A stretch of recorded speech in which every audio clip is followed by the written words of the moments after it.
میں آپ سب کا میں خیر مقدم کرتا ہوں اور انٹرویو شروع ہونے کے پہلے پروگرام شروع ہونے کے پہلے کہنا چاہتا ہوں کہ میرے تعلیم انگریزی میں ہوئی ہے جی تو اردو پہ مجھے مہارت نہیں ہے، تو اگر میں اردو بولنے میں کچھ غلطی کروں گا تو اس کے لیے معذرت چاہتا ہوں. No problem. اور خصوصاً پاکستان میں ہوں تو اور مجھے کیئرفل رہنا چاہیے. جو آپ نے سوال پوچھا ہے کہ کیوں مجھے ہندوستان چھوڑنا پڑا، میں کہتا ہوں ہجرت. کیوں میں نے ہندوستان سے ہجرت کی؟ ہجرت از اے مور بیٹر اسلامک ٹرمنالوجی. الحمدللہ اللہ کے فضل سے، اللہ کی مدد سے جب میں دعوتی کام شروع کیا دیدار صاحب سے متاثر ہونے کے بعد 1991 میں، اور الحمدللہ اللہ تعالیٰ نے کافی قبولیت دی اور اللہ کی مدد سے الحمدللہ کافی غیر مسلمان اسلام قبول کر رہے تھے. اللہ ان کو ہدایت دے رہا تھا. تو کیونکہ کراؤڈ بڑھ رہا تھا، جب بھی ہم پروگرام کرتے تھے تقریباً 25% غیر مسلم ہوتے تھے، اکثر ہندو. تو اگر 1 لاکھ کا مجمع ہوتا تھا تو تقریباً 25,000 غیر مسلم، اکثر ہندو. جب 10 لاکھ کا مجمع ہوتا تھا تو 2.5 لاکھ ہوتے تھے غیر مسلم الحمدللہ. اور اکثر جو غیر مسلم میرے پروگرام دیکھتے تھے اکثر میں سے متاثر تھے، مور دین 95%. کچھ مشدد ہوتے تھے جو شدت پسند تھے، شاید مجھ سے خوش نہیں تھے.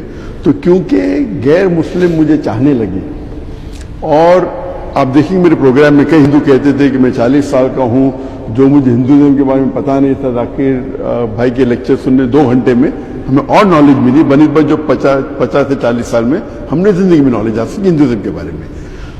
تو اگر ہندو مجھے نہیں چاہتے تھے تو شاید گورنمنٹ کو کوئی تکلیف نہیں ہوتی تھی. ہندو چاہنے لگے، اسلام کو قبول کرنے لگے، تو یہ گورنمنٹ کے ایجنڈا کے خلاف تھا. یہ جو نئی گورنمنٹ کی بات کر رہا ہوں میں. تو اسی لیے جب وہ ایک موقع تلاش کر رہے تھے تو 1 جولائی 2016 میں ڈھاکہ میں ایک بم دھماکہ ہوتا ہے جو ٹیررسٹ تقریباً 3-4 ٹیررسٹ 21 یا 22 فارنرز کی ہتیا کرتے ہیں.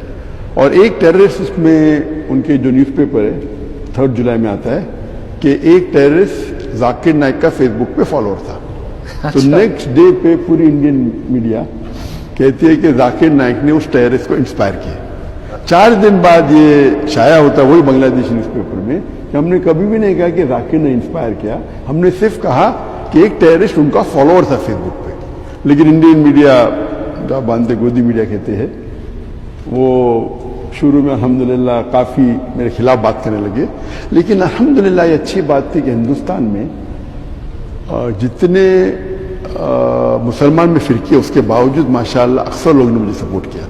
اور اتنا سپورٹ ہونے کے بعد پورے ہندوستان میں پروٹیسٹ تھا کہ 1 مہینے کے اندر انڈین پارلیمنٹ میں، آپ ابھی بھی جائیں گے، 2 اگست 2016 میں انڈین پارلیمنٹ میں کہا گیا تھا کہ دیر از نو ایویڈنس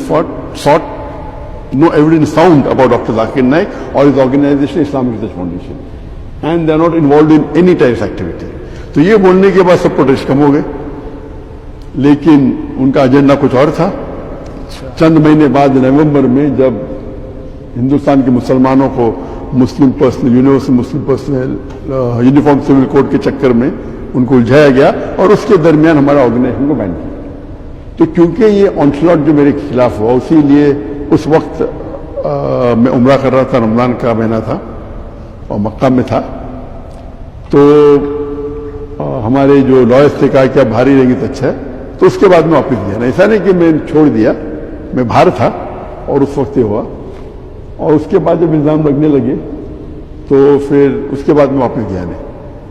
اور الحمدللہ اللہ کا فضل تھا کہ کبھی خواب و خیال میں نہیں سوچا تھا کہ یہ الزام مجھ پہ لگے گا آن ٹیررزم.